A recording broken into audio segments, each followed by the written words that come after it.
This is Radio Free Cybertron episode. I I'm not streaming, so I don't see it. So I think it's 906. I'm Brian Kilby. 906. So hey, if you are a viewer at our website tfradio.net/live/YouTube, or if you're a patron and you get the pre-show podcast, Good golly. you're in for a treat. So I'm Brian Kilby. My internet went down, so the guys took over. And Diecast has been doing his best trying to get the stream working for the last 25 minutes. We've been doing a live stream now for over 14 years, and you would think we would get it right eventually. Diecast, thank you for your service.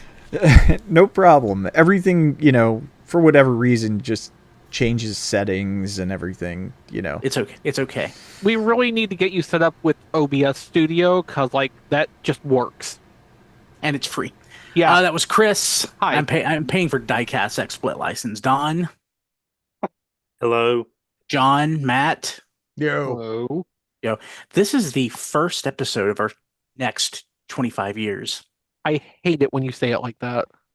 Thanks to everybody who reached out and sent us a congratulations on the 25th anniversary. Our pals at Transmissions gave us a shout out.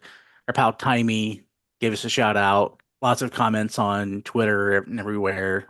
Thank you all. Really appreciate it. And hopefully the next 25 years will go better than the last 30 minutes.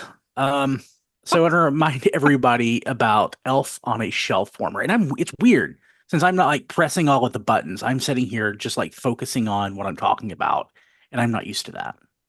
So there's so many kids out there that will get nothing this holiday season without the generosity from a stranger like yourself. I grew up super poor. I've experienced it firsthand. So my kids are adopted from foster care. If it wasn't for the kindness of others, they wouldn't have gotten anything for Christmas for the first several years of their life. I worked for a children's home. I saw kids that came in with nothing. I mean, it's heartbreaking. And it's really easy to pick up a toy and drop it in a box, and especially if it's a toy that's shelf warming. The last way, heck, all of the last Walmart, the G2 line, my Walmart still has a ton of that stuff. If you want new toys on the shelf, you got to sell through the old stuff. There's also a heck of a lot of Earthspark toys out there, too. Tons of Earthspark, tons of Transformers 1. A lot of that stuff's on clearance. Kids don't care. Kids just like getting things. Mm-hmm. Walmart, every Walmart in America has a clearance section that's just overflowing with toys. Pick something up, drop it in a box, make a child's life brighter this holiday season. Rise of the Beast stuff is starting to hit Ollie's, I noticed.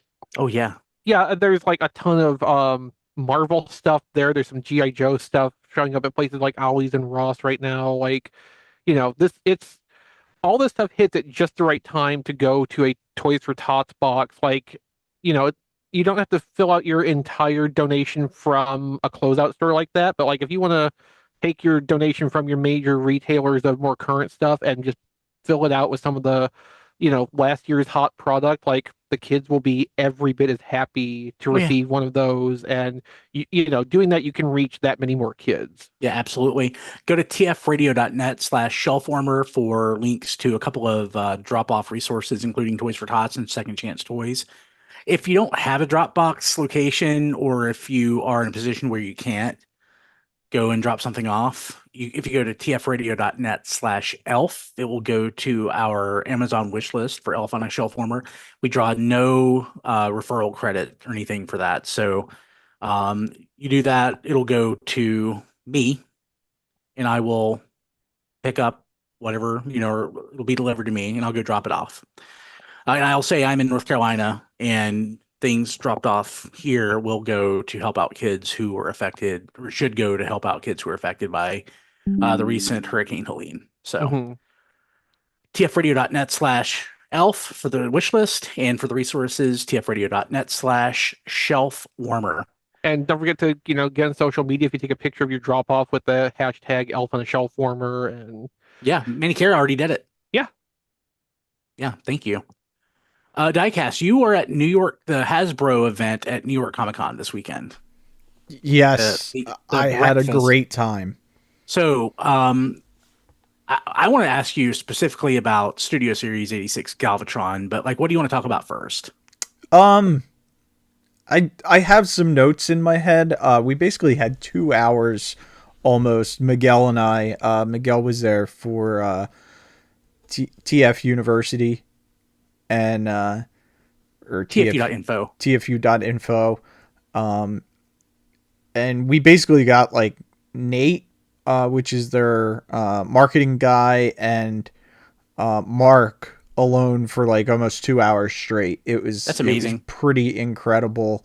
And we're gonna have the recording on next week's show, right? Yeah. It was so loud in there you couldn't hear anything. Okay, no there was recording. no way to record, but I do have some notes. Mark really likes Studio Ox. Nate says he's kind of a G1 guy. If you want to talk about the product that's there, we can do that first. Studio Series Galvatron was definitely a better representation of the purple that's in the movie. So I can buy this a fourth time. Yeah. Or fifth if you have the reformatting one. Yeah, Fifth time. this purple leans a lot more to the blue side than what we already have. No, I thought the other one was more blue. This one's more purple. So we've just learned that Diecast has that thing that's fairly common in men where they have a hard time distinguishing between dark blues and purples. And grays. I have that. Based on the stock photos I've seen of this Galvatron, it is closer to the like indigo color in the movie versus the like grape jelly kind of purple that was the Kingdom and Legacy toy and kind of season 3 more than the blue color. You're probably right. I'm looking around for my Galvatron, and I don't know where he's laying. There's Like, so one many is- of them. How could you not find one? Yeah, Yeah. one is Barney the dinosaur, the other is like much more distinctly blue. So, that the hatchet, is it? That's the other one. That looked pretty good. The car that turns into like a dog. Mhm. And then they had the Mandalorian crossover Star Wars Transformer, which looked absolutely amazing in person. It's the same designer that did Studio Series Prime. And I apologize, I forget his name. But it had the same like flip out tab sort of gimmick, and the wings make the stand. And we can't confirm nor deny that a vintage Grogu figure would fit in the cockpit or the little space is it- behind the cockpit. Is that this year's upside down submarine? Yeah. Yeah, pretty much. Okay. So Does it come with a vintage Grogu? It does not. And I don't care. I'll never own one. I'll never But own I'll never own this either. It does have the little baby seat pod behind what would be the cockpit, which is conspicuously empty and has a 5mm porthole in the bottom of it that everyone has noticed and just assumed that a Baby Yoda like accessory was cut from the budget. Hey, I wanted to bring this up real quick about for Galvatron. There's a gentleman on, I'm guessing gentleman on Twitter at Mavdoodles. I don't follow him, but I just saw this. He or she, whoever, has taken the Galvatrons and broke them down to what they are, which is very helpful for your Galvatron list. Siege is your G1 Season 3 Galvatron. Kingdom is your Studio Ox Galvatron. Studio Series 86 is the 86 movie. And if you've got the Takara LG, that's Headmasters.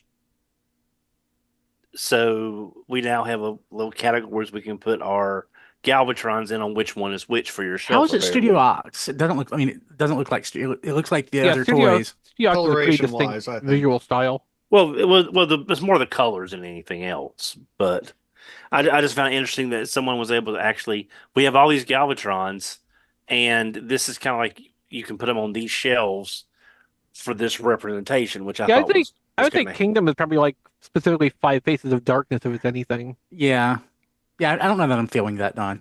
Okay, I thought it's something I ran across, and I thought We appreciate the creative work of the fan community, but Yes. your mileage may vary. Yeah, it's not mass shifting. but it's Well, it's just, I mean, it's amazing we have this many Galvatrons, So- and that's not counting. Well, amazing that- is one word for it. I'm not sure it's the word I would use. so where I was going back in the day, like when there was less stuff, you had to make do with more you had to do more with less. So there were so many fan theories about stuff, and now people just make art. There was and also a lot more fanfic back then. There's a lot more fanfic. It's so like back then you had like mass shifting and like extra pocket dimensions for Optimus's Trailer. whatever. And now people just do slash fic. So I don't know. I think it's a lateral move either way. Okay. A lot of those old fan theories end up getting canonized at some point anyway, because a lot of the That's people true. who were writing that stuff ended up getting That's jobs true. with comic companies and even not in cartoons and stuff. So they were able to work that stuff into being official, Yeah, That's true. which is What pretty I- cool. with the Galvatron, what I'm thinking now that Blade Raider posted a photo in the chat GFRadio.net/Discord. Thank you, Brian. is that looks more blue. In person, it's a lot more purple.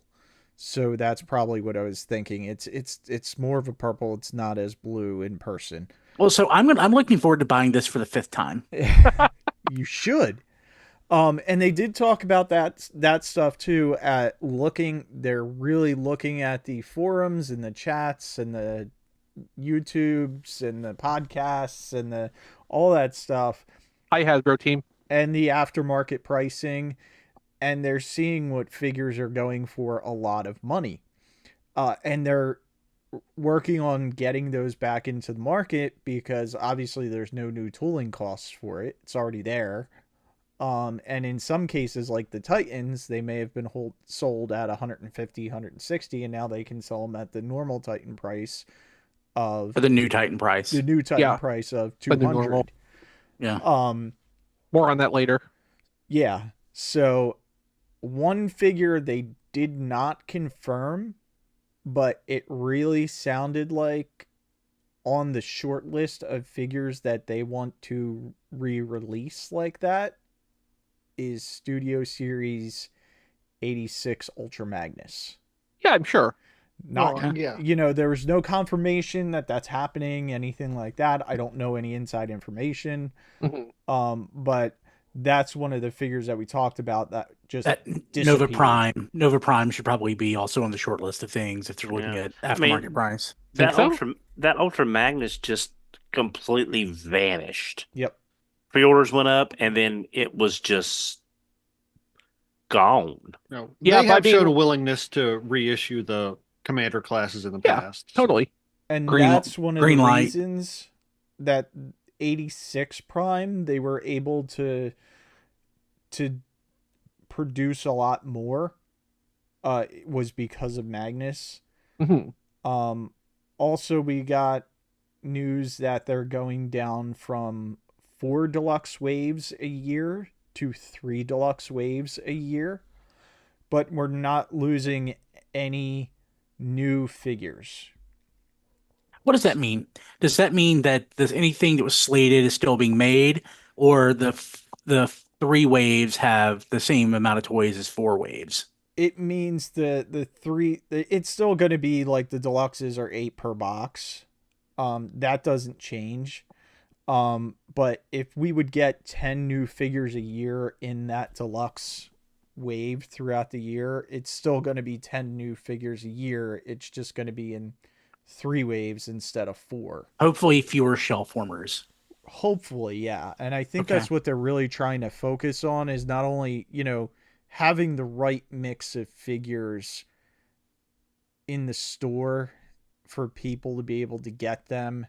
And I mean, there are online other as ways to well. accomplish that too. Like they could go into sublines to retailer exclusive stuff like that. Yeah, I mean, Yeah. he was really Nate was really focused on we're really trying to make sure everyone can get a figure. So instead of 3 months, you have 4 months to get a figure before the next wave comes out. Yeah. They talked about that with Devastator. Obviously, 10/27 is the big Devastator reveal. Are That's we sure this Sunday. time? That's Sunday. Yes. Yeah, it's Sunday. And Chris will be happy to know Yes. I did ask for an orange Devastator down the Oh, thank you. line. Well as done. Well done. This is something we would like, hey, maybe in a box set, because there is no box set for this Devastator. He knows, Yes. Doctor. He knows. Yet. Yeah. There's no box set for this Devastator yet. And they're Yeah. not planning one. Right. Yet. So because they're trying to make sure that there's enough in the first run for everyone to get one that wants one, as they get through to all 6 figures. We'll see what Takara has to say about that. They're Right. gonna take a look at it, and if there's one particular figure that's harder to get, that's going for more money, they may do another run of that particular figure. So I just want to say this because I need to be the voice of reason here. I do love G2 Orange Devastator, but if I had my druthers between G2 Orange Devastator and Diaclone Colors, I think I would pick Diaclone Colors. More on that later. That's the best way to go, really, because then you get half of the orange ones and half of the yellow ones. Yeah. Everybody wins. But no, I lose. I hate that. Yeah. I don't get what I want. Okay. Yeah, but then they would have to reissue it again with the colors reversed, so that way you have to wait till the second version to get all the matching colors. And the Pantones will be slightly off on that one, I'm sure. Terrible plan. Why are you trying to destroy me? And then 1027 is actually their address in Rhode Island, I believe. Yes. Yes. So this is not just Devastator. This is actually going to be we're gonna see some Age of the Primes Yeah, that's Oh, next cool. year's line. next year. So we're gonna see some of that. Everything was already recorded before we talked to them. So that 1027 stuff is already In the works. In the pipeline. Okay. In the pipeline, yeah. Because some of the team members are are going to be in London this weekend, so they won't be able to do an actual live stream. and Yeah. it's Sunday. And Yeah. it's Sunday. So I'm going to go ahead and jump to the first news item. Wait, I have more. Oh, you do? Yeah. But wait, there's more. There's more. We talked a lot about things we wanted to see. We also talked about when is the next Transformers HasLab, and of course they couldn't answer. But what they did say is it's a lot sooner than you think. So Okay. if I'm we betting were- on around February myself. Well, if we were thinking February, Everybody else is thinking like April, so it's February. okay. No, Well, I'm kidding. Just- I mean, it could be, but in my mind, I was thinking maybe 1027. They're going to drop the HasLab also, or maybe they're going to wait till Ghostbusters is done and I think it'd be that, yeah. do Yeah, it 'cause at you don't the want- end of November. Because there was a time period in which we had what? 2 HasLabs 2 or going? 3. Yeah. 3, it was 3, that's right. And that's like, although there's probably not a ton of people that collect all 3, say all 3 or all 2 fandoms, there are people that would be fans of both and would have to make a decision on one or the other. yeah. Yeah, because So- Marvel and Transformers used to run back to back, and that would kill me. If they really love us, they will launch the Transformers HasLab at such a time where the ending, the charge period, will be when people's income tax returns are in. Yeah. Anything else, Diecast?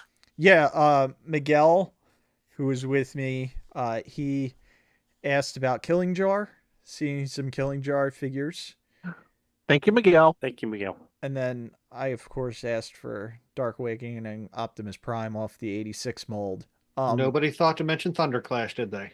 I always ask No. about Thunderclash when I'm on. They did kind of confirm that, this 86 Optimus Prime, if you drop the trailer and some of the accessories, it would definitely fill in a leader price point. Yes, that's really? exactly what I wanted. Yeah. I was not expecting that. Yeah, me neither. Yeah, It that's does a feel a little question bit that we too much asked. toy, but I'm so glad to hear that. Yeah. Which So- means we could get the variants we want at a more affordable price down Hopefully. the road. Yeah, There's like definitely I'm more coming from that mold. I can guarantee it. Oh, I yeah. am all here for the cab robot with the rifle and I guess the Energon axe maybe, and just leave it at that at a leader price. Like, I could care less about the Energon Axe. well, me too, but I don't think it's going Agreed. to come with just the one accessory. Matrix. That's barely an accessory, but I see Yeah. what you mean. Yeah. Yeah, and Miguel's in the chat, so I almost want to go to Miguel and say, "Hey, is there anything else I'm missing?" Because he took a ton of notes, and we were talking for a long time. I think I've pretty much hit all the exciting stuff. He's typing right now. Yeah. Miguel is typing. Exciting podcasting. Yes. Adventures in podcasting. At least unlike the pre-show, everybody can hear everybody. Yeah. We should have had Miguel on this week. He said That's- yeah, pretty much. That's what I Okay. said. I said we should have you on to talk about this. You should have mentioned that to me. Yeah. Yeah, I know. Why didn't you say something Like- to the people who would actually make that happen? I'm sorry. And the one thing I do want to mention All right, Miguel, the rest of us don't forget about you. that we Right. can talk about offline as a group, but they are open to doing interviews with some people from the Transformers team Okay. if we ever wanted to set something like that up. Okay. Oh, I thought we could go talk to them about ideas we have. Oh, No, I Oh, think they specifically would like you not to do that because there is Yeah. a lot of legal repercussions with doing things like that. but they know me. I'm a nice guy. We can work something out. Yeah. I guess true. you do have a special exception, Don, Yeah, considering maybe- you're maybe I they've think heard of Evan me. really doesn't like to talk about that because he has a lousy poker face. Yeah. Okay. So, first news item. It's sad news, and I don't want to go into a whole lot of detail because people's lives are affected here. So I want to be respectful of that. There was a rumor or news report from our pals at What's on Joe Mind, the podcast, about layoffs at Hasbro, and that was confirmed. And we saw posts on LinkedIn and things.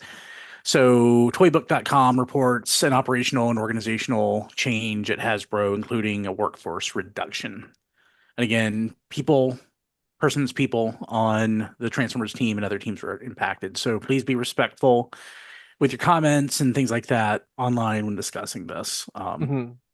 So yeah, that's unfortunate. We had talked about Hasbro's forecast has not been great.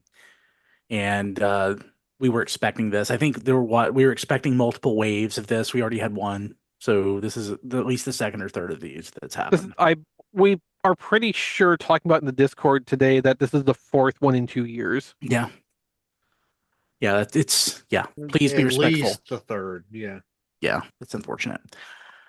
So we have official images. We'll have this in the show notes at tfradio.net/906 of the things Diecast is talking about.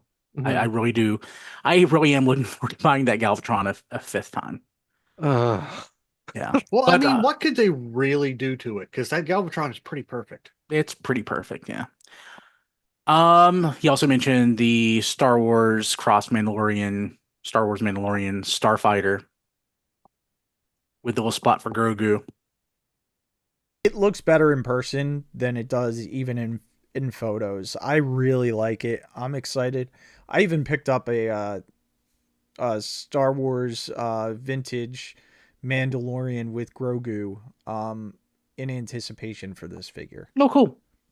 So, like, I will give this credit that the robot mode of this looks a lot better than, the classic Star Wars Transformers ever really did. When Takara did their own Darth Vader TIE Fighter and their reversion of the Millennium Falcon, like, those actually looked pretty good. The original Hasbro ones, though, like, those always were a little bit lacking outside the look of the ships. Like, this actually has a pretty good build and everything in the robot mode. I gotta say, though, that N1 Starfighter mode is hurting a little bit. Like, Yeah, that is not great looking. Yeah. Hey, I wasn't buying these. Were they branded Marvel or Transformers? The Transformers robots that Hasbro did years ago. Well, I there was think they were Marvel. Marvel crossovers. Yeah. Yes. So they weren't branded Transformers. They were just transforming robots. I think originally, like, the initial wave or two was Marvel Transformers, and then it was just like they were leaning into the crossover thing more with the first couple waves. Then it just became like Marvel branded specifically. Yeah, that stuff still leaves a bad taste in my mouth. I like some of those. Like, they're not. No, I'm not saying they're great, like, transforming toys, but because they weren't as beholden to a specific look in one mode or the other, they generally came out better than the Star Wars counterparts. Okay. Let's see here. Reaction Wave 8. So if you waste more money on stuff you don't need or want, This is Reaction just Wave like 8. a solid wave of recolors. Yeah. Yeah. And I'm gonna say one thing about this, Brian, because obviously I'm getting the RC at some point. At maybe not when it Well, comes out. why don't you tell us what's in the wave, Don? Okay. Yeah. All right. What's in the wave is, as you said, Brian, a lot of recolors. You've No, I got said that. oh sorry.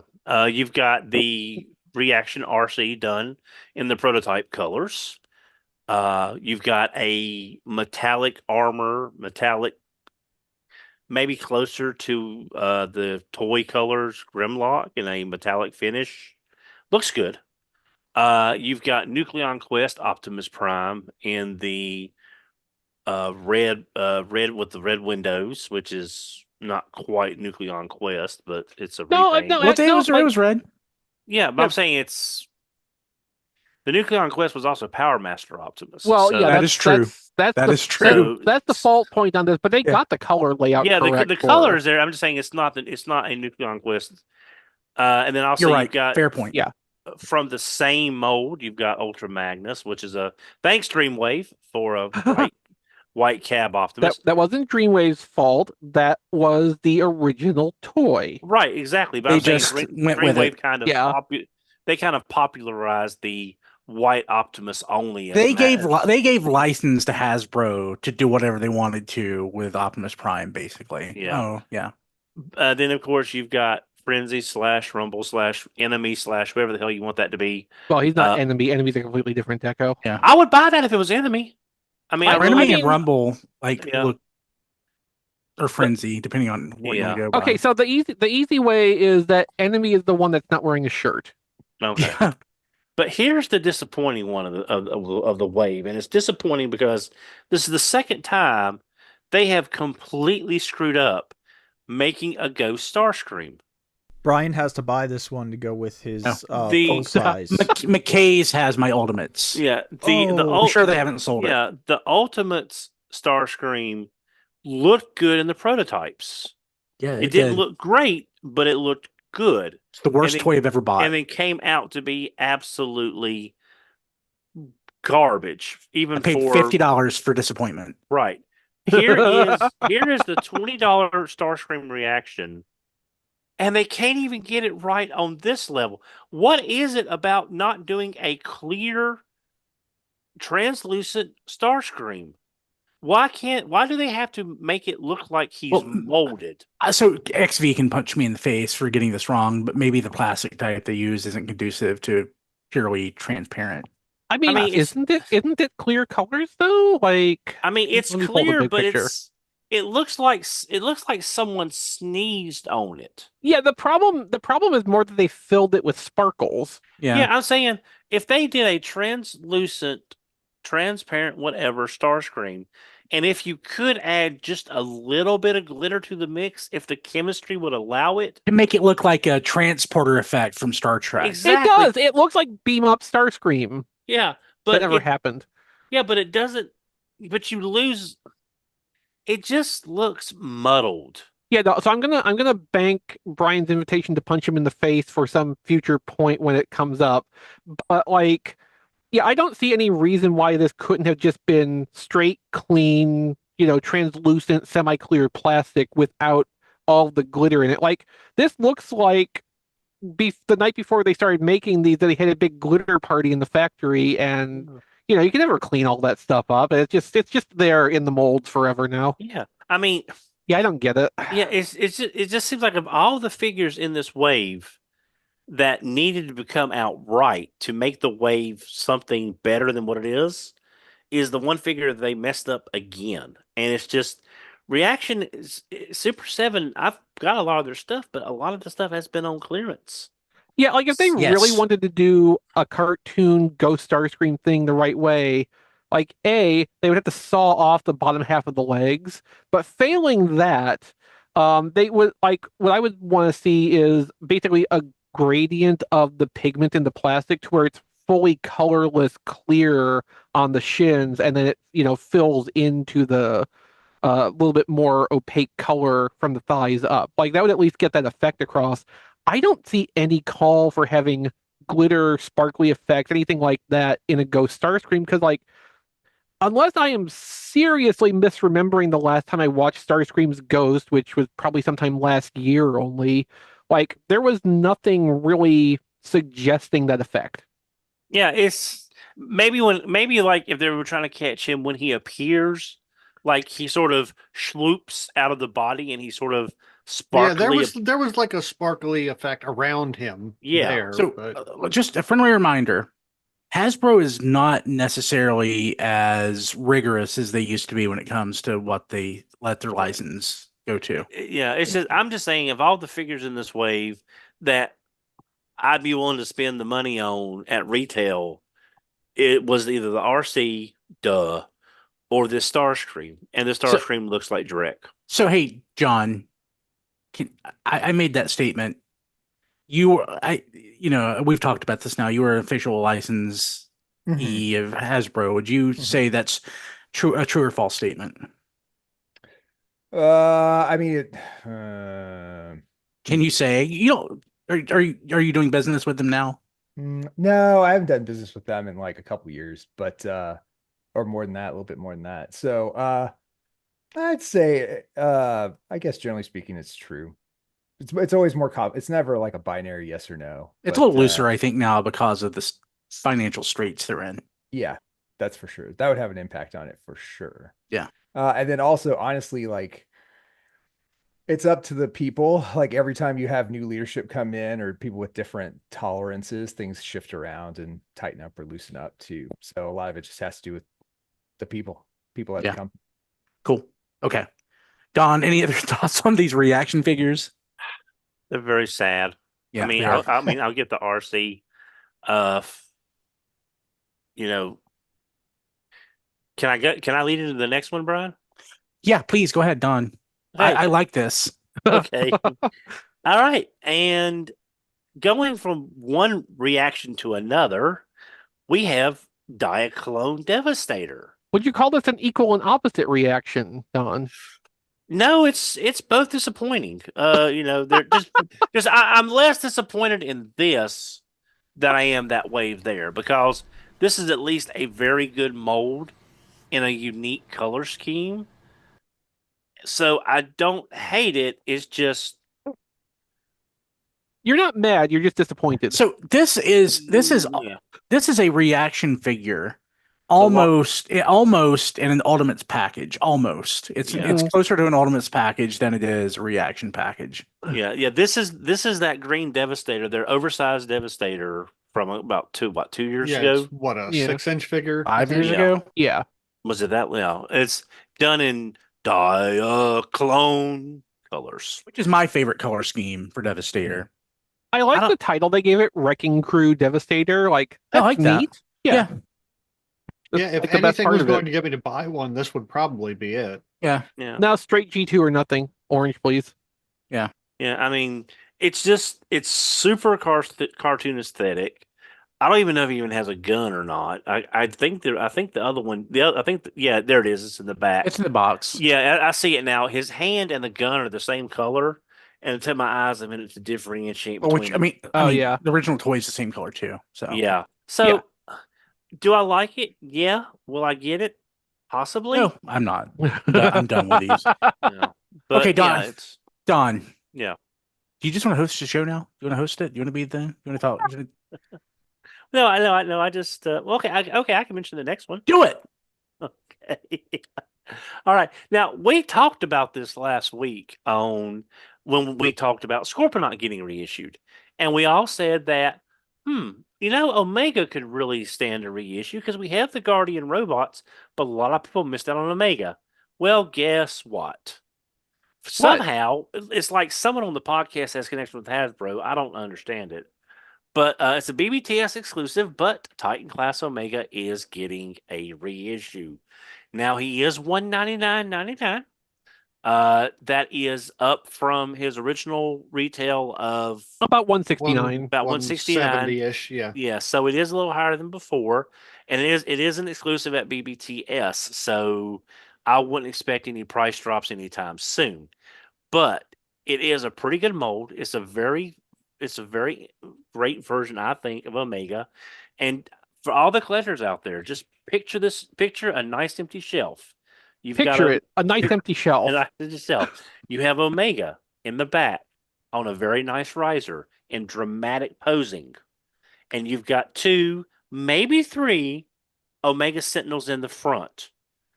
Imagine how beautiful that would be. That would be beautiful. Now So- you can do it. And if you need an Omega Sentinel, I believe there's one on eBay at Cloudburst. Cloudburst.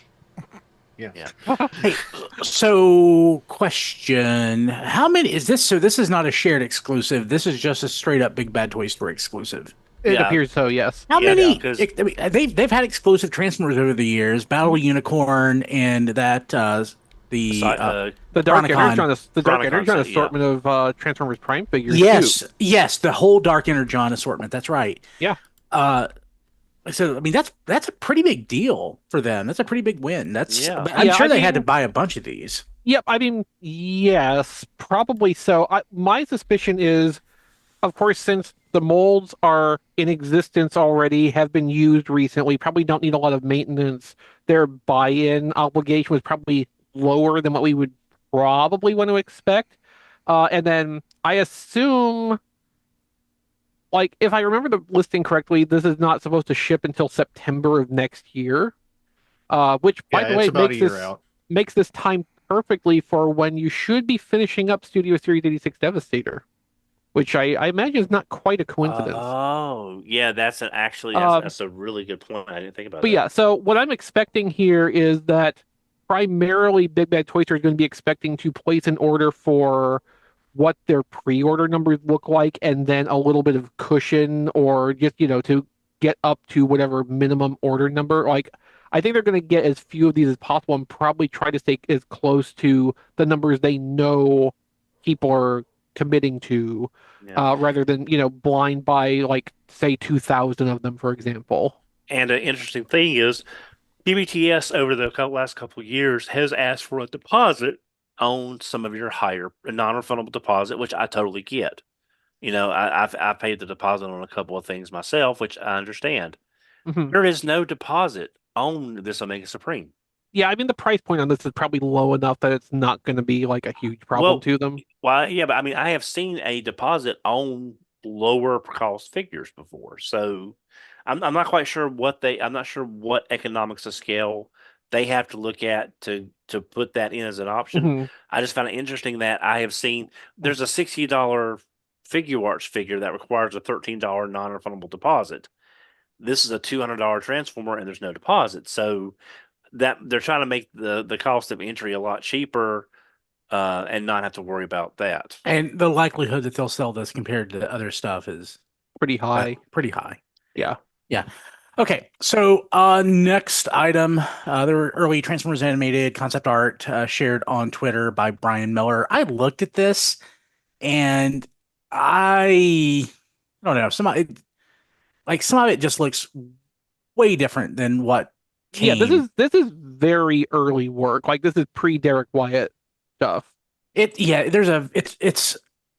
very almost kind of Japanese, very Japanese. I mean, this is like at a super experimental time where they're trying to figure out what the look and feel of the show was going to be, and like you can kind of see, especially in the October 20th tweet, you can see more of like the bones of what would become animated as we know it in that. But like the whole thing is, there's a lot of like exploration in this to figure out the visual identity.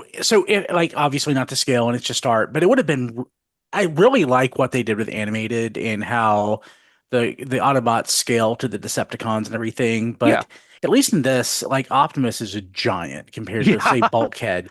Yeah, that would have been one. Yeah, that would have been really interesting if they had gone in that direction. I think they made the right choice. Yeah. But it would have been interesting. Mm-hmm. Yeah, it's always neat to get to see like the early looks at how a series is conceptualized and starts to get put together, and like as far as I know, this is the like earliest of the early visual design work we've seen for this series. Yeah, I'm glad we got what we got. Thank you, Derek J. Yeah. Wyatt. But Huh. but yeah, Best this is Transformer series. it's up there. It's top 2. Top 1. I'm not gonna argue. It's fantastic. Cool. Okay. Let's see here. Transformers 1 is now available on premium streaming, so like Amazon Prime, Vudu, etc.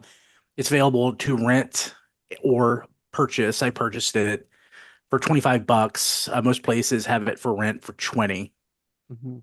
And hopefully we'll be doing a watch along here in the next few weeks that we'll Nice. publish. Yeah, we haven't done one of those since.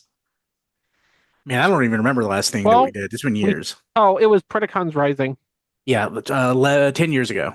So that's been It a was a good while. movie too. Well, yeah, we did that. We used to do that all the time. We haven't done that in a while. So I mean, yeah. you say all the time. I think we've done that like 4 times total. Okay, it felt like all the time. I don't even know if we actually successfully did one for Revenge of the Fallen because like we were going to, and then we had some technical issues, and I think we pivoted to G.I. Joe: Rise of Cobra. Oh, that's right. We did. I need to go back and watch that. Which I was fine with that. 'Cause Lose situation there. I always enjoyed Rise of Cobra. Like it has the Transformers movie problem of that. Like, yes, objectively, it's not a great movie, but it was fun to watch. So I don't want to get morbid. We like in the 25th anniversary show last week toward the end. If you're somebody who watches the live stream or watches things on YouTube, we had like an extra 40 minutes, 30, 40 minutes of the show that was after the live stream where we talked about the podcast and like what we do and what we've done over the last 25 years, and JD was a topic of conversation. If if hopefully JD was on that, I want to get back and watch it. Like it'd be interesting to sort of in a way watch along with JD. I think JD was actually the technical problem that we had with Revenge of the Fallen that we switched to the G.I. Joe movie, but I'm pretty sure he was there for that project. And I bet he was on Transformers the movie. I'm pretty sure we did Transformers the movie as well. Yeah, I think we did 2007. Yeah. Okay. So yeah, Transformers 1 is available for rent or buy. So that doesn't mean it's on Paramount Plus for free. We give it another month or two. Doesn't mean it's on Blu-ray. So that'll be December 17th. Yeah. Yeah. That's my wife's birthday. I told her that's what she's getting for her birthday. She was not appreciative. She did like the movie. Let's jump to what we got this week, and I'm going to go first. I think we agreed that I'll do that. Mhm. I'm going to last week I was at Walmart, and I was like, I'm not going to have anything to talk about next week, so I'm going to get the one Transformers item that I saw that had any interest. It's been out for a while, but I decided to get Transformers Bop It. Oh, okay. Yeah, so I decided to get this so I can play this with the kids. I need to turn this off because that'll be annoying. It's going back there. Have you played it with the kids? No, I haven't taken it out of the package. But Good I got that. I'll mention one more boring thing first, and I'll jump to what I really wanted to talk about. Optimus is not going to shut up. I got the Breakdown and Windsweeper set from Amazon. I realized they didn't have it, so I got that. Thing I wanted to talk about. I got the G1 Universe Optimus Prime, the Deluxe toy.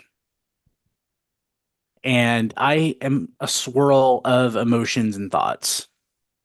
My initial thoughts, I didn't like it. I did not like it. I found a few things with the transformation a little bit frustrating. Not that it's complex, because it's basically G1 with knees. Actually, his articulation is better than the G1 toy a little bit, but it's still not Missing Link Convoy. This is not an analog or a replacement for Missing Link Convoy. I would almost say in my head this is closer to it's somewhere between Kabaya Optimus and the G1 toy. Oh, like the Optimus Junior? Yeah, but with some added articulation. But it's really grown on me, and now I kind of love it. But there was a couple things. One thing in particular that scared the hell out of me. Was it taking the axe out of the hand? No, taking the axe out of the hand doesn't bother me so much. It's transforming. It's there's a hinge at the elbow where you tilt the arm down so you can flip the arm around. Yes. And like that feels like it's going to break every single time. Every single time it feels like it's going to break. Every time I do it, I look to see if the plastic is stressed. So let me set your mind at ease a little bit. The part that actually moves is a nylon piece, so it is almost certainly not going to snap off. That is a plastic that is designed to bend and deform and not take permanent damage from doing so. So it feels absolutely terrible. I do not dispute that at all, but it is designed and safe to do what it's doing within reason. Yeah. So once I got past that, I kind of love it. I wish the light piping worked better or at all. The inlet would have to be a little bit bigger. Yeah. So that's kind of a wasted feature. The bumper that folds up is also kind of a wasted feature. The front the front tires that sort of flip up also are kind of a wasted feature, but you can still fiddle with them. Otherwise, it's a really nicely realized, completely plastic, small G1 Optimus Prime. I love that it comes with like both versions of the gun that you can switch back and forth. There's gun storage on his back, and it is just so fun to fiddle with. I'm not going to take this one with me to the office. Not that I would expect anybody to steal something off my desk, but I'm going to buy another one, and it's going with me to work, and it's going to sit on my desk. I genuinely love this little thing. It doesn't feel deluxe size. It almost feels like a mini bot Optimus Prime. So if you take like G1 Bumblebee, the toy, and put it beside of this, he's almost to scale, like with the cartoon. Like it's nice. Once you get past the couple of annoying little things, like I had a hard time getting his legs to connect, to tab together. But once I figured out how to do it, I can do it every time. Yeah, it's a nice little toy. Chris, you got it. Diecast, you got it. What Don had it last week. What do you guys think about it? I was the one who said that this probably didn't need to be made. I really like it in hand. Yeah. Like I like messing around with it. It hits the nostalgia just right, which in photos, I don't know that it was really doing it. In hand, it's great. I unfortunately just did break one of the guns.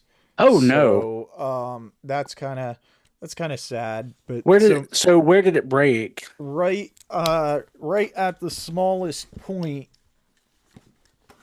right in front of, and I just dropped it. Is it the narrower gun or the? It's the narrower gun. Yeah, I can see that. I can see how that would break. Yeah, so you have another one, so it's okay. Yeah, I have to get another one. No, he comes with two guns. You're fine. No, Yeah. he has to buy another one. I have to buy another Yes, one. it's broken. He needs one that's not broken. But yeah, it's just I really like it, and you know, as Brian said, it's not a replacement for Missing Link. Oh, it's not even the same game. It's definitely not in the same ballpark, but it's like checkers and football. But I rather mess around with this than Missing Link. Missing Link is so fun to play with. Missing Link has a lot of tight joints and a lot of parts where it's kind of scary. Okay, but on the counter to that, Missing Link's gun hasn't broken. That's true. Right, but I also didn't take my Missing Link out of the package. Missing Link has diecast in it. Yeah. But yeah, this Prime is really good. And since we're talking about things that I got this week, I'll just go into the other thing. I haven't finished what I got this week. Oh, never mind. It's not my turn. He was just asking about what your thoughts were on Optimus. Yeah, I'm Chris. sorry. Chris, what do you think? It's weird. Like, it's weird that it exists. And like, even setting aside that I had just gotten Studio Series 86 Optimus, which is like one of the finest Optimus Prime toys I've ever handled, like something about this just feels a bit lesser than like its contemporaries in the same price point, in the same, product category. But like a lot of it is the stuff that you mentioned already. The feel of the arm hinges, like I'm not worried about breaking, but it feels terrible to do that. Every time. There's kind of a gumminess, I feel like, to a lot of the joints. It doesn't feel like the movements are smooth and doing exactly what I want them to. And the transformation, like you said, the legs don't want to fit together well the first few times. It takes kind of figuring out the trick to it. Like there's a lot of this where it feels like this needed to be tuned in a little bit more, but like for what it's trying to do, for being a little updated version of G1 Optimus Prime the toy, like it hits the notes, and it's a wacky little thing to have, especially in a world where Missing Link does exist. Like these two things coming out in the same year in vastly different target demographics, sure, but like just that both versions of this exist is really wild to me. And while this could absolutely use a load more paint all over the place for like its molded details and everything, I mean, it's just there is something about just having it sit there and looking at it. It's like this is such a unique and different thing from everything else that it comes out alongside of. It just I I don't know how to really quantify how having this feels because it is so weird. Yeah. It's like Missing Link is the one that you love to have. It's on the shelf, and from time to time, you're going to grab it and enjoy it for what it is. This is what you keep on your desk when you just feel like fiddling with something. You don't want to risk Missing Link. Yeah, so I don't see them as the same thing. I don't even see Right. them as they're not comparable. So Missing Link is like it's a masterpiece toy, and like in like I see why it's a masterpiece toy. It is it is a perfect reproduction of G1 Convoy or G1 Optimus Prime, but with modern design sensibilities. It is beautiful on the shelf. It's beautiful in hand. This is not even like a Xeroxed 10 times copy of it. It's fundamentally something different. It's a fiddle toy. And it I love it. Like, if it was standing beside a Missing Link Convoy, I probably wouldn't care for it as much. But Missing Link Convoy is in a box somewhere. So Anyway, the last thing I have to say about this is G1 Optimus Minor. I love that. G1 Optimus Minor. Don, so generally speaking, though, what are your thoughts? Have you taken it out of the box yet? No, but And never mind. So, okay. So other stuff I got. So normally when I do this, I try to go in the order of like what's the coolest. But like I have them stacked based on what stacks. So I did not buy this from Surgaya. So if you go to Surgaya and look and see how much this goes for, I did not pay anywhere close to that. It is something that I needed. The DVD version, the Pioneer DVD version of Transformers the movie, Japanese version. oh, Huh. because I sent Brian the link for the one from Sagaya, but it was slightly insane. Yeah. I will say it's about half of what the Surgaya version is. This is it's still not cheap. It's less than I paid for the Pioneer Laserdisc, but it's more than I've paid for basically any other disc or movie. It like, and again, from Mandarake, it said package damaged. I don't see any damage whatsoever. Manarake is if you've never bought from there, it's you think we're crazy if we're trying to explain it, but they take their grading very, very seriously. Yeah. So I am going to rip this. I have a capture of the Laserdisc version. I have a Laserdisc player, but I've owned multiple copies of the Laserdisc. I have a problem. But currently the versions of both copies of the Laserdisc, I have the original version, then I have the Pioneer version. and they're both sealed, so I can't watch them on my Laserdisc player. But I do have a capture somewhere of the Laserdisc version on. Somebody had made a DVD of it. I'm just going to use this. I've actually never sat down and watched. I don't speak Japanese, but I've never sat down and watched the whole thing in Japanese, and that's something I want to do just to experience it. So that's what I'm going to do with this. Yeah, yeah, you haven't experienced it till you've had it in the original Japanese. Yeah, I know. Next one, I was trying to make a joke out of this, and I don't know how to do it. So this worked out in a very funny way. I was not planning this, but I got the 40th anniversary bombshell. All right. And I got, obviously it's nice and pretty. And then with, I got with Ram Horn, but not the Studio Series one, Don. yeah, not the Studio Series one. And I In also my got, defense, that's a lot of ram horns to keep up with compared to what we usually have. but I got this 40th anniversary bombshell and a very nice, minty, beautiful G1 bombshell. Okay. Ooh, In the Which one box. was more expensive? I mean, the G1 toy was more expensive. I mean, the G1 toy is in the box. It's not sealed, but it's a very nice, clean G1 bombshell. hmm But it was substantially less than than basically any other American G1 box toy that I have. It was fractional of. Yeah, the Insecticons are not hard to come by. They're not Right. hard to come by. So I got that. So, and the last thing I got, and the reason it's going last is because it's the biggest. And I own these toys already like 4 times over, but now I have them in the box with the VHS. It is the Versus 40, I think, set of Metals Megatron Oh, wow. and Metals Optimus Primal. Wow. yeah, Yeah. that's the Megatron that won't shatter on you. Yeah. Correct. Yeah. So I already have Metals Primal and Metals Megatron in the box. And I have the Transmetals version in the box, and I have them loose as well. But now I have the Versus set with the tape. So That must have set you back a little bit. no, because I got it Okay. from Interrock A. Okay. And Shipping though. shipping was like $30. Okay, that's not So that what do you bad. think this cost? I mean, I'd expect it to be around 120. I'd say about 160. It was less than 160 shipped. Okay. So I was closer without going over. You were closer without Price is Right rules. You got it. Yeah. Well, it's just when I was looking for one to replace because my original Transmetal Megatron snapped in half, hmm and I got another American one at a very good deal. But I thought, okay, this is going to do the same thing eventually. So I was looking for one, and every one that I saw was about 160 to 180. I guess they were driving up the price because of the Megatron. I Yeah. almost said my childhood Transmetal Megatron, but I was an adult when season 2 of Beast Wars came out. So mine is like in a bin somewhere, and it's still in pretty much perfect condition. I don't know how that's happened. So, but it's my original. It's in perfect shape.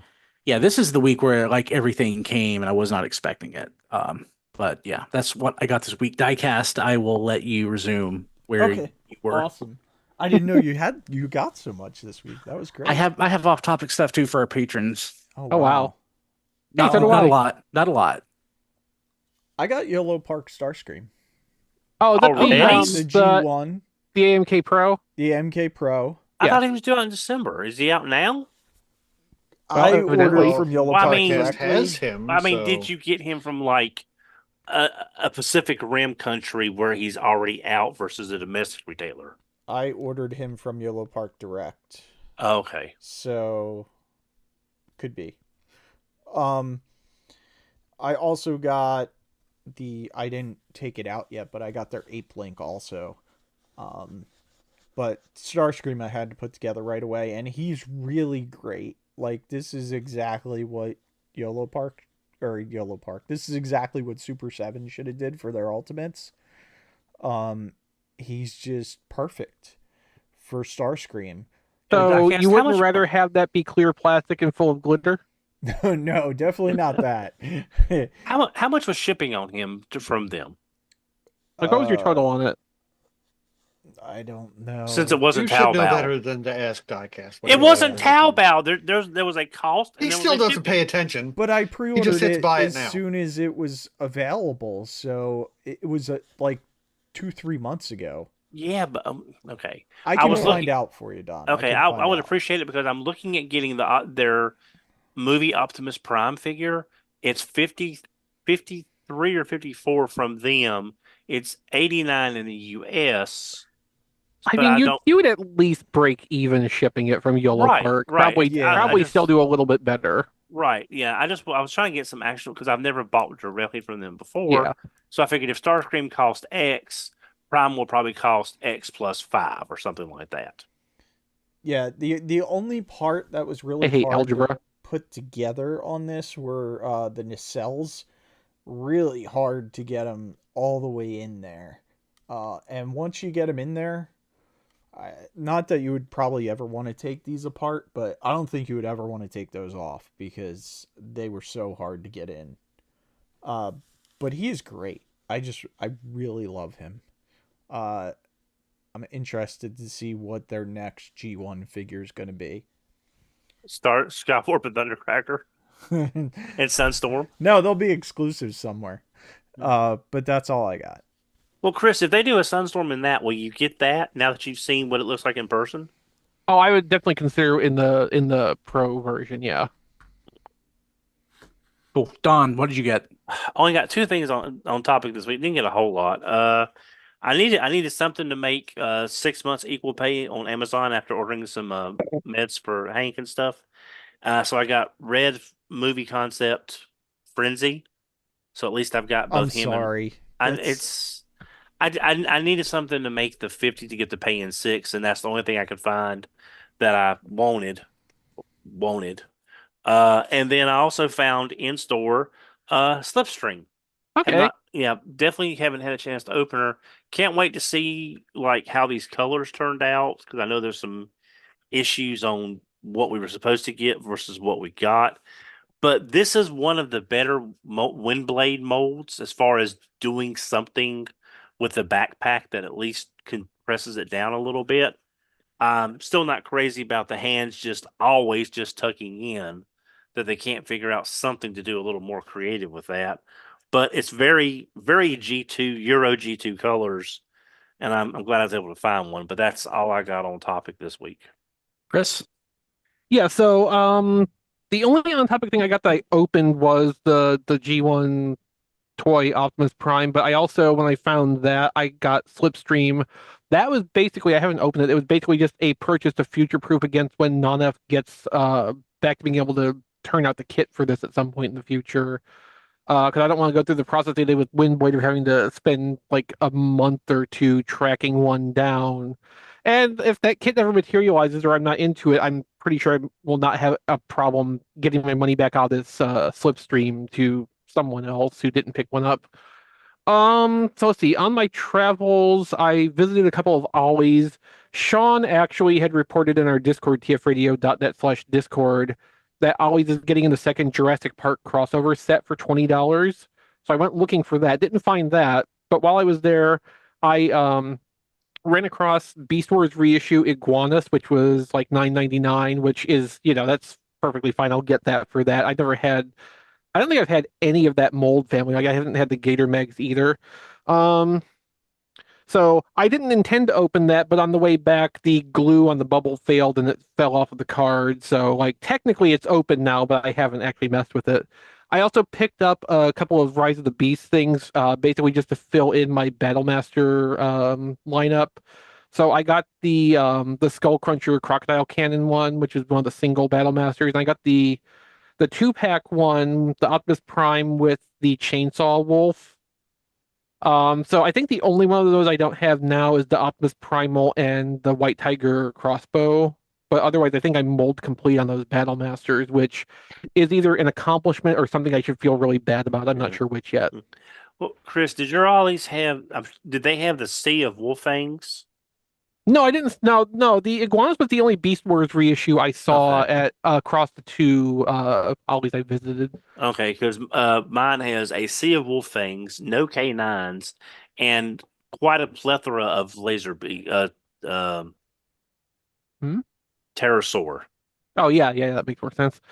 Yeah, I wish I would have seen a K9. Like I had wanted to pick that up, but have never seen that like, anywhere.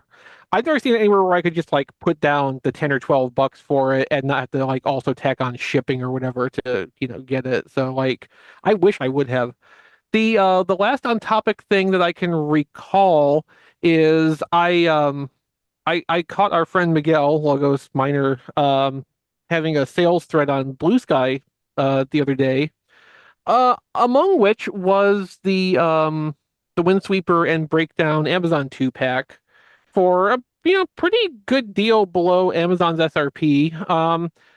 I was waiting for Amazon to drop it down like on a pretty steep discount, but honestly, I'd rather give a little bit more money to Miguel than give any money to Amazon if I can help it. So I went ahead and bought that, and that arrived the other day. I have not opened it yet, but I do have I got the non-F upgrade for Windsweeper. I've got the Windsweeper now. So at some point in the nebulous future, I can take both of those things out their packaging and actually put them together and make, a nice, proper, completed Triggercon. So that'll be nice. Sweet. Thank you, Miguel. Thank you, Miguel. And that should be all my on topic. Matt, Nothing on topic. John. The only thing I got and opened was Dino King, and I know we had a lot of discussion last week, so I'll just concur that he's delightful and definitely feels like what this sets were supposed to be. So he's great. That's all I got. Sweet.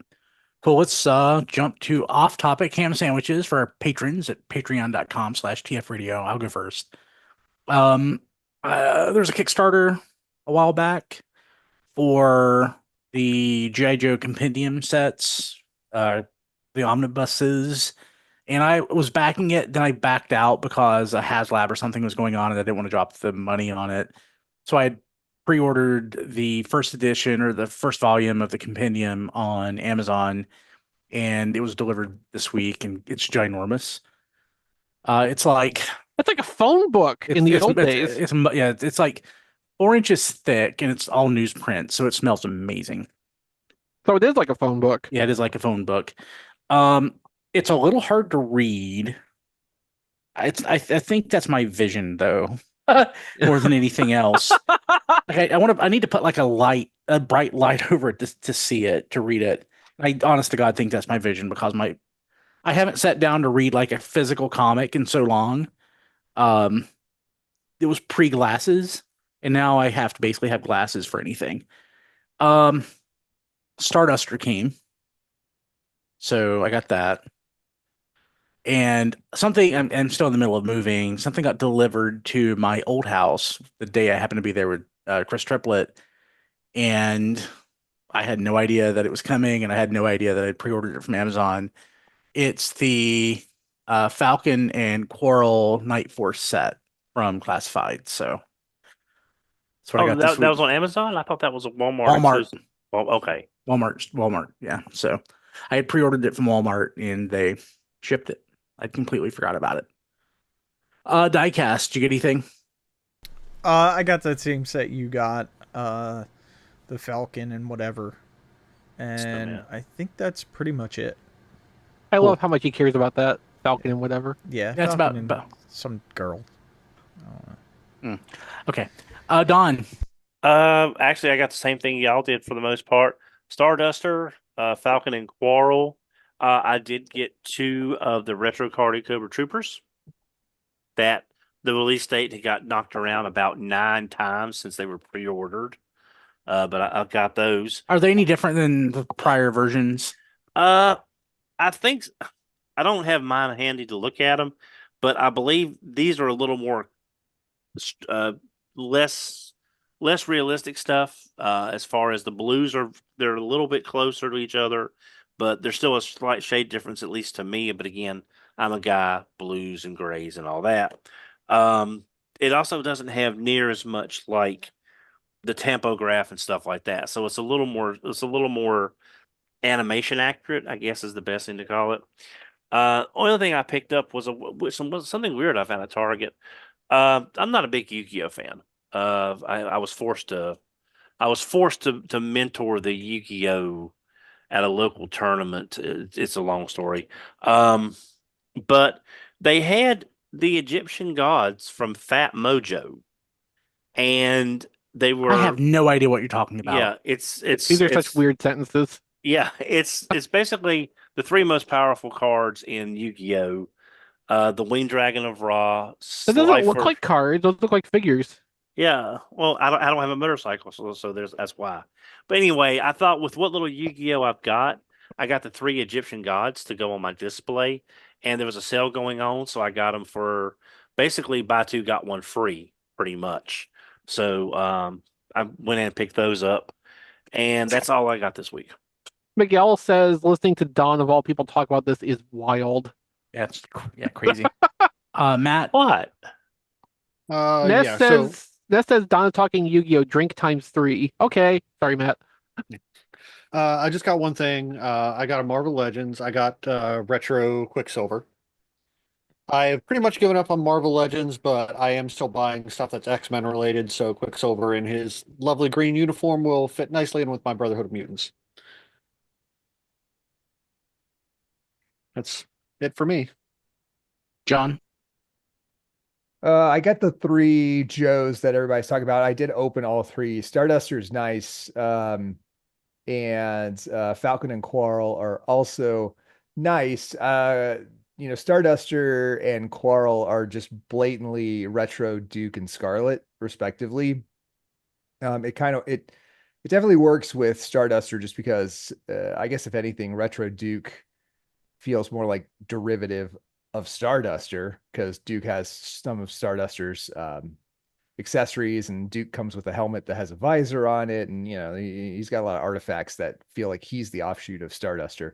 But Starduster just does feel like blue retro Duke, and Quarrel is distractingly retro Scarlet. So even with the molded stars on her forearms and just very obviously retro Scarlet to a distracting degree, but she's still nice. And certainly it is nice to have a Falcon that doesn't have the face of a goblin like the first version of Falcon. So the version 1 Falcon promptly went into a Ziploc bag with a couple holes poked in it into a bin. So but they're nice. And this year's exclusive Starduster is I think a reasonable exclusive. So, and I think he works fairly well as a deluxe-ish classified figure.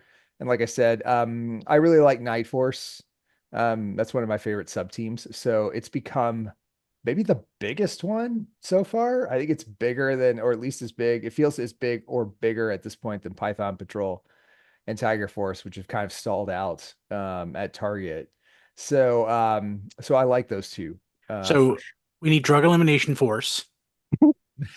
Yes. Eco Warriors. Eco Warriors. Eco Warriors. Battle Force 2000. The rest of Slaughter's Marauders.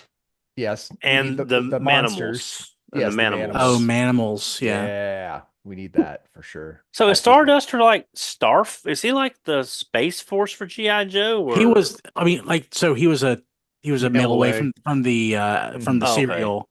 Yeah. So if they're going to do mail, if I'd like them to do like the licensed characters if possible, like the fridge and all that. But Sure. if they're going to do mailaways for exclusives, I really want them to do Super Trooper. But they don't. They would have to do they would have to make a shield. I think they have all the other accessories, but they would need it to make that really cool like SWAT shield that he had. Yeah, I have to go back and look at Super Trooper's shield. They have a shield already that Shockwave and Road Pig have used so far. I can't remember exactly what the silhouette for Super Trooper's shield is, but they've got that. It was more angular, I Yeah. think, and like vac metalized. Yeah, everything is Yeah, vac for sure. metalized. Yeah. Yeah, and with Fridge, they could use at least a fair amount of Road Pig's parts now that they have like a big boy mold, but I would want like more of a Fridge torso. Yeah, I mean, we should be getting Cobra La before too long. Yeah, Nemesis Immortal is soon. I don't know. They never talked about I haven't heard anything him. about that. Yeah, I mean, they haven't talked about him in forever, but he's coming. Nemesis And, Enforcer is going to be Globulus- the big figure. Yeah, Ithona. Pythona, and Globulus has already been on like packaging art, so he's coming at some point. Anyway, that's what I got. So they could do the Rocky figure, and then you could put him with Globulus, and Globulus. Oh could yeah, do, the Rocky yes. figure that never was. You might Yeah, have to that- settle for Big Boa in yeah, Globulus. yeah. Well, I'm sure I could. I'm sure that someone's going to do a customized head that you can put on Big Boa at some It point. still wouldn't work. It still wouldn't look right. Oh, Chris. Yeah, so I went and visited Hey Mickey this past weekend, and as is our custom, we get in the car and we head into North Georgia. We follow the signs to the Bigfoot Museum. We don't go there, but right next to the Bigfoot Museum is an antique mall. Matt has been there with us at Good least times. one time. Yeah.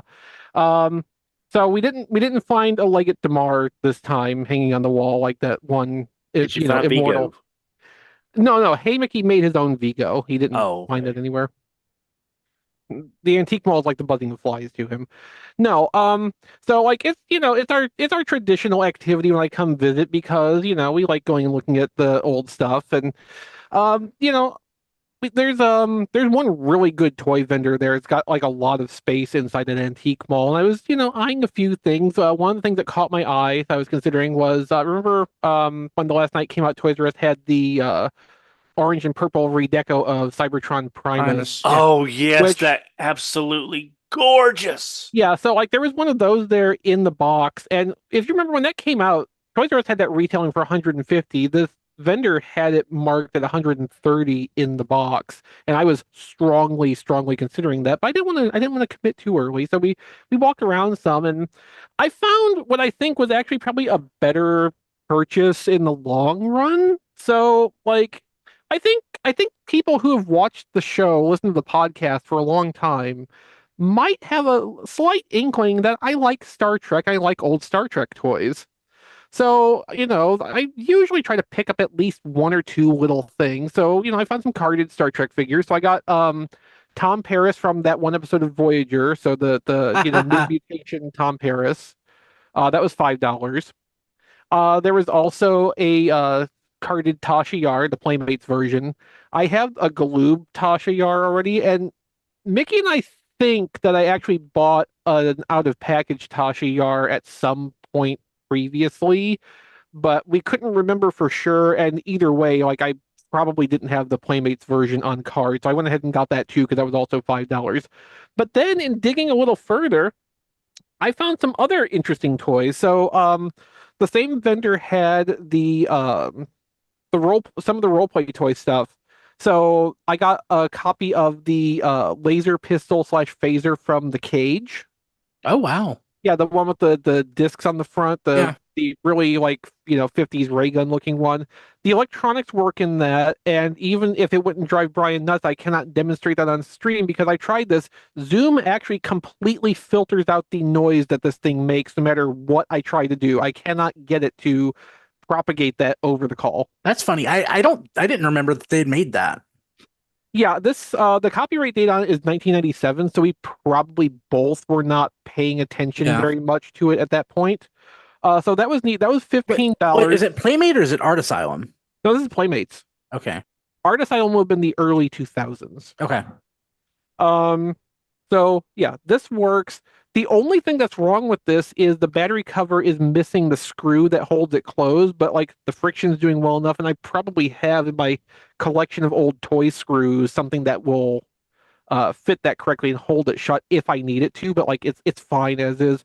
The thing is super loud, which is even more surprising that Zoom will not carry any of the sound across, and the lights work too. So that's actually pretty good for $15.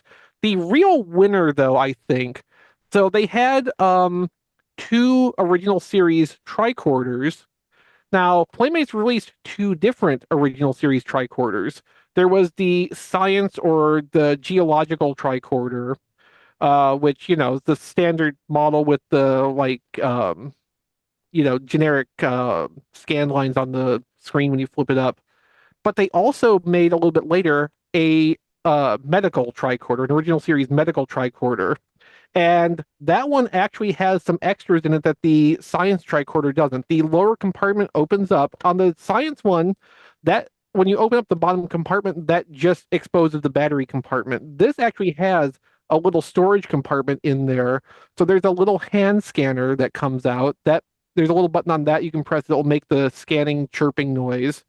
It's also got like a little thumb wheel on it, so you can turn the scanner head while it's doing that.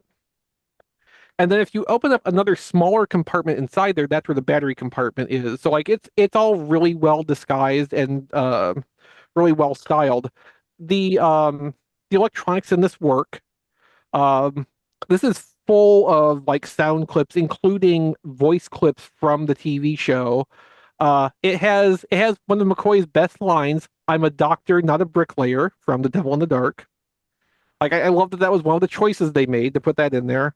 And if you open up the smaller compartment in the middle, this little scan window thing has a working Mare disc in it, so it will actually spin while the electronics are engaged, and the pattern changes as you watch it. Like it is super, super cool. Um, when you've got the switch turned on and you open up the top flap, the screen lights up and the little indicator buttons will light and start blinking. There's 3 buttons underneath, which is how you change the sounds. Like the first 2 do different sound effects, and the third button does the voice clips in sequence. And while any of that is running, the little disc thing will be going. The lights in the screen are really pitiful. It's 2 little weak LEDs just off to the side. It's not even like properly backlit. Like part of me, there is no easy way to get into this, and I don't want to like damage it trying to get into it to like tinker with the electronics, but I would love to see a conversion on this to actually properly backlight the screen, because like the screen details with the medical readout look really nice, and it would be really cool if that glowed like evenly and brightly the way it's intended to. But yeah, this ran $40. As far as I can tell, it is 100% complete. Everything in it works. It's in fairly clean condition. The laser pistol actually needs a little bit of cleaning. It's in a little bit lesser state, but like that was $15. For $40, this is a hell of a pickup, because if you look on eBay for these, even loose complete like this one is, you are easily looking at $100 or more to get one of these. Like it was a hell of a deal. The science one is not half as interesting as this because it doesn't have like the extra lower compartment stuff to it. So like I am super glad that I kept looking around and found that instead of just impulse buying the $130 Primus. Like as cool as that would have been, like I can't imagine getting one of these in any other circumstance than that. And I love having, like, there is just something about, I'm not trying to quote Trials and Tribulations here, but like there is just something about the original series tricorder design. It is such a like wonderful piece of retro future technology design, and I love this thing a lot. Even the fake leather plastic strap is in really good shape and intact on it. Like it's maybe not perfect, but it is so good for what is now a what, like 30-year-old toy almost. Like I'm just super pleased with this. The last off-topic thing I got, I'm sad Rob is not here this week to show off for, but like I did kind of tell him about this already over the Discord, tfradio.net/Discord. So when I was with Hey Mickey, we went over to the McKay's near his house. Well, not really near his house anymore, he's moved, but the McKay's in his area. And McKay's can be hit or miss with what kind of toys they have, what kind of pricing, but like sometimes you just find something that's a really good deal. And so I was looking around, and in their lockup case next to the electronic stuff, they have some of their like higher end toys, the ones I guess they're more worried about being tampered or walked off with. And they had a few Robot Spirits figures in there. The one that caught my eye though was the version anime Sharzaku. Now, that in itself is not remarkable to find, in a resale shop. It's been out for a while. The thing about Robot Spirits figures is they're pretty expensive. The SRP on them usually starts around $60 converted to US. Like the Bluefin imports, you're generally not going to find much cheaper than that. This, it's an open box, but everything is in there. It's all complete. I cannot find a thing wrong with it. Priced at $35. So that absolutely went home with me that day. Like that there was not even a debate about that. Like, I had to get that at that price. So, like, the Robot Spirits is a great action figure line, especially the more recent stuff like the version anime subline. Um, Fantastic engineering, really good detailing. The only thing I would complain about in how they've done Sharzaku is just that the color of the limbs and the head, which has various interpretations over the years of what color that should be. It's a little bit more on the orange side than what I think is actually quite right. It should be a little bit closer to the pink end of the spectrum, but like that's a very, very minor complaint. And like it's such a great action figure line. I'm really happy to have this, and this is a really great deal on this. One of the other shops we went to had some other Robot Spirit stuff, and all of that stuff was priced starting at like $100. And I think McKay's easily could have had this priced for double this and still had a good chance at selling it. So I had some pretty good finds in the off-topic stuff this week, and probably will not do again for at least another 6 months. So the medical tricorder has voice samples. It does. That's cool. Like I know it doesn't, but like it would be really cool if Dr. Mabanga had a voice sample in there from what the one episode that he was in. Yes, that was. I don't even remember. Shoot, what was that? Yeah, that's a good question. Was it the Yeah. cage? No. No. He was part of McCoy's staff Yeah. in Yeah, they a later so, like, episode. they had done some medical procedure on Spock. Is this that was never mind. It's oh God. This is I know Patreon. I know it's This is Patreon content, so I don't care. it's like right there though, isn't it? It's the one where Sam dies, right? Yeah, the one with the flying fritters. No, that's different. No, that's a different episode. It was this is like Spock is in a bed having have gone through like a surgery, and Is it when his father was there with the blood transfusion? no, I don't think it's that either. I don't remember why Spock was in sick bay, but it was the thing where like Spock needed to be punched in the face repeatedly Was it to when they actually replaced come his out brain of. with a computer? No, that was Spock's brain. That was another different episode. Okay. we'll revisit this in post show. I'm going over to Memory Alpha right now. Just do it. Then, again, Patreon content. Then patrons will get to hear Chris. When I go to look something up is when I remember it before I actually type in the URL. I was hoping that would happen with you. Yeah, I know. Like I've got it in my browser search bar too. I'm there too, Chris. I can't remember either. Again, Patreon content. I'm just a Yeah. little bit looser. In 2268, Mbenga treated Commander Spock for a serious gunshot wound he was inflicted with on Neural. He had to slap Spock violently to bring him out of his Vulcan healing state. TOS, a private little war. A private little war. Little war. Okay. Definitely not the episode I was thinking. Okay. Yeah, me either. I want to thank our patrons at patreon.com/tfradio. Patrons of Radio Free Cybertron, all patrons get an ad-free version of the podcast. You get it the day before I post it to the main feed. Comes at a higher bit rate. You get the What We Got This Week segment on the podcast, the complete version of it, which includes ham sandwiches or the off-topic stuff. And this week includes Chris looking up an episode of Star Trek on Memory Alpha. You get unedited episodes of RFC if Don drops a heavy swear. Or causes. it. Well, dang it. That was pre-show. That was pre-show. Yeah, that doesn't count. I'm going to have to edit that. So, Sorry. yeah, that was me. That was me, not you. No, Don deserved it. Don did deserve it. But hey, if you're a patron, you get the pre-show podcast and you can hear me beeping myself out, swearing at Don. But once you listen to it, you'll say, Don deserved that. Don deserved that. Patrons at the touch tier get to be on There Goes My Money, which is recorded twice a month. If you're all patrons, again, if you're connected, you get to Discord, you get a fancy color. And touch patrons also get to be mentioned on the show each week and are listed at tfradio.net/credits. I'm going to do that now. Kevin Dorsey, Daniel Scott, Jacob and Lucia, Sean Bratton, Emmett Stresovich, Hector Bones, Jay Klein Rye, Joey Russell, Here's Why It's Cool, Rabbits, Ryan Bona, Sean Hamilton, Sean Williamson, Spider Bob, Trickster, Nathan's Fast Talk Food Reviews, and Mollis Koenig. Thank you all so much. And if you want to be mentioned or on the show each week and listed there, go to patreon.com/tfradio and sign up for the Touched tier. You can find all of our stuff going back literally 25 years at tfradio.net. There's a ton of stuff there.